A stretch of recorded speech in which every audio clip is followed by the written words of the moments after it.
Welcome to Truth 77, where we embark on a profound journey through the Scriptures, guided by the wisdom of Dr. J. Vernon McGee.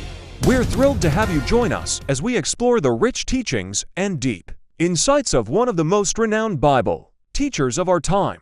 Dr. McGee, a distinguished pastor and radio Bible teacher, is celebrated for his engaging and practical Bible commentary. His Through the Bible program has been a cornerstone of biblical teaching since 1967, touching lives around the world with its clear and accessible approach to God's Word. Although interpretations may vary, Dr. McGee's teachings remain firmly rooted in the Scriptures, providing contextually sound insights that invite us to delve deeper into our understanding of the Bible. As we begin this series, we encourage you to listen with an open heart and a spirit of discernment. This week, we'll be diving into the profound truths of the book of Genesis. Verse 6, And God said, Let there be a firmament in the midst of the waters, and let it divide the waters from the waters.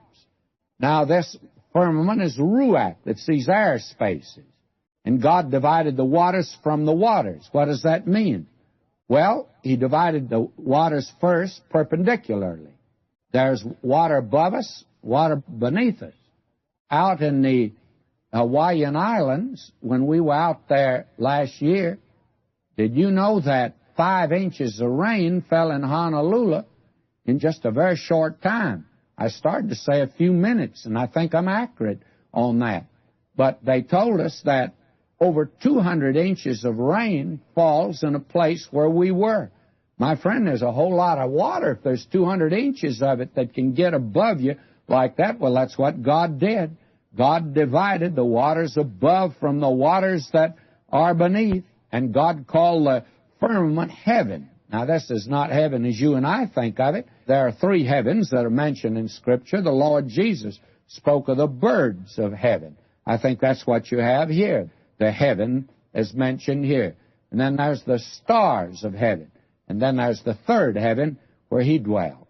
And so the first layer up there, the first deck, is the deck where there are clouds and where the birds fly also. And the evening and the morning were the 2nd day. And then we come to day 3. And God said, Let the waters under the heaven be gathered together unto one place, and let the dry land appear. And it was so.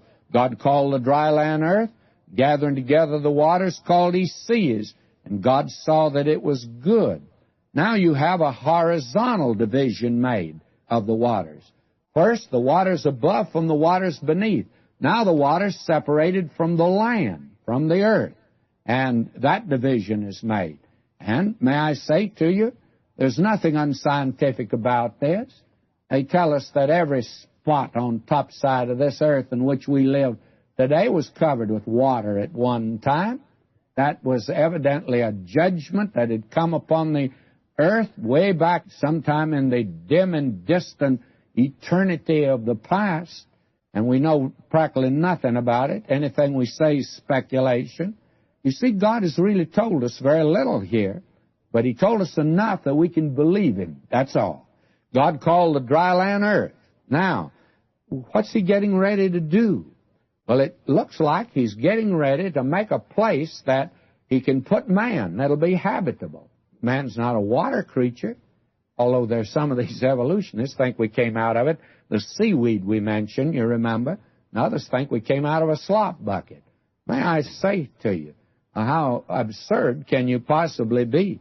Now, will you notice? God said, Let the waters under the heaven be divided. Now, that's day 3. Now we come to day 4. And God said, Let the earth bring forth grass, the herb yielding seed, the fruit tree yielding fruit after his kind, whose seed is itself upon the earth. It was so. Now, God is putting plant life here because man, until the flood, was apparently a vegetarian. He's going to eat nothing but fruits and nuts. And we could make a comment about that, I guess, but we shouldn't. So we should move on. And we read here, And the earth brought forth grass and herb yielding seed after his kind, the tree yielding fruit whose seed was in itself after his kind, and God saw that it was good. Now, that was the evening and morning of the third day. Now, we have, and God said, let there be lights in the firmament of the heaven to divide the day from the night. Now, God didn't create the sun and the moon at this time. They were already up there. God just brought them around in position, one of them to take charge of the day, and the sun does it pretty well, and the moon by night. And the moon does a good job by night. I do not know about you, but I proposed to my wife by moonlight, friends. That moon has a lot of influence over the night, I can assure you. And then it just says here in a clause at the end, He made the stars also. That was a pretty big job, by the way, but not for God. As John Wesley said that God created the heavens and the earth and didn't even half try. He made the stars also. And then it says, God set them in the firmament of the heaven to give light upon the earth, and to rule over the day and over the night, and to divide the light from the darkness. And God saw that it was good. And if you'll notice, it's God that does the dividing here. You know, He still does that. There are those that say today, what's the difference between right and wrong? What God says, friends, God's drawn all the lines. Somebody says, how do you know what's right? What God says is right. God has put down certain principles. God divides the light from the darkness. And it's just that much distinction between the two, by the way. He's the one that makes the difference, and He still does it. Now, in verse 20, He says, And God said, Let the waters bring forth abundantly the moving creature that hath life, and fowl that may fly above the earth, the open firmament of heaven. Now, you do have here a certain amount, and don't misunderstand me now, evolution. Now, if you mean by evolution, not just everything came from one little cell, but that God made one of each creature, and you'll notice it says He made each one after his kind, and that doesn't mean species, as even Darwin said. It means more than that. The word is philia. I have been reading what one scientist has said, and he's been looking around for another word. Well, I had a professor in seminary, a very brilliant man. He gave the name philia. And if you look that up, that would include not just one horse, but it would include every animal, including the zebra, everything that belongs to the horse family. God created one like that. Now there's been development from those, by the way, and I believe that that is true. But to say that everything originated from one little amoeba and God is not the creator, that's the thing we object to. There's been tremendous development, I think, and also development. And that means it went downward.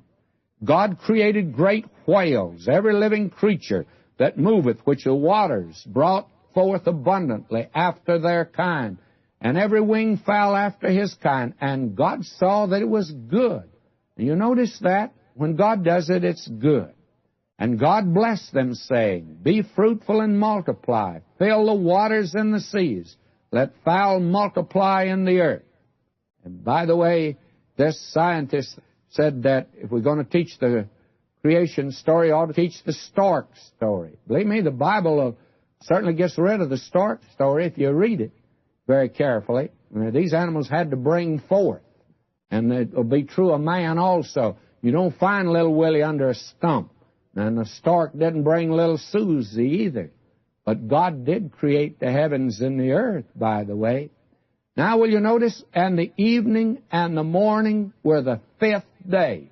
Now we have the first 5 days. And God said, this is sixth day now, Let the earth bring forth the living creatures after his kind, the cattle, the creeping thing, and beasts of the earth after his kind. And it was so. God made the beasts of the earth after his kind, his philia, and cattle after their kind, everything that creepeth upon the earth after his kind. And God saw that it was good. Now, God separates animal life, plant life from man, because we'll see that God says, Let us make man in our image. We want to look at this creature God made because he happened to be your great-great-grandfather and great-great-grandmother here. and He's mine also. And that means that you and I are cousins. Maybe not kissing cousins, but that means the whole human family is related. And since Adam fell, we are related. We are brothers really in sin. That's the picture of man we're going to see in Genesis. And now we come to the creation of man on the sixth day. And God said, let us make man in our image, after our likeness, and let them have dominion over the fish of the sea, over the fowl of the air, and over the cattle, and over all the earth, and over every creeping thing that creepeth upon the earth. Now we have this tremendous statement, and something that we all ought to be interested in, and this is the creation of man. And the question arises, how is man created? Well, the next chapter will tell us that. We'll go into detail as that chapter does when we get there, and I trust we'll be there today. Now, God created man in His own image. In the image of God created He him, male and female created He them. Now you have here just the simple fact of the creation of man. And this is the third time the word bara, which means to create out of nothing. You see, man here is created. He's something new, if you please. It's the same word that occurred in the first verse of Genesis. God created the physical universe. Then He created life, and that's in verse 21. God created great whales and every living creature, and so on. Now God has created man. Verse 27, so God created man in His own image. In the image of God created He him, male and female created He them. Now the detail of this will be given in the next chapter. And frankly, we can see from this that God has left out a great deal about the creation of the universe. In the beginning, God created the heaven and the earth, and that's all you have, friends. And that's all that God has given to us about the creation. And that's about all we can know about it. Now, He could have filled in detail, but in the second chapter, He's going to fill in detail about just one act of His creation, and that's man. And you know why? Because this is written to man. And God wants him to know about his origin, and it's as it were, God is saying that I would like very much for you to pay attention to your own creation and not be speculating about the creation of the universe. But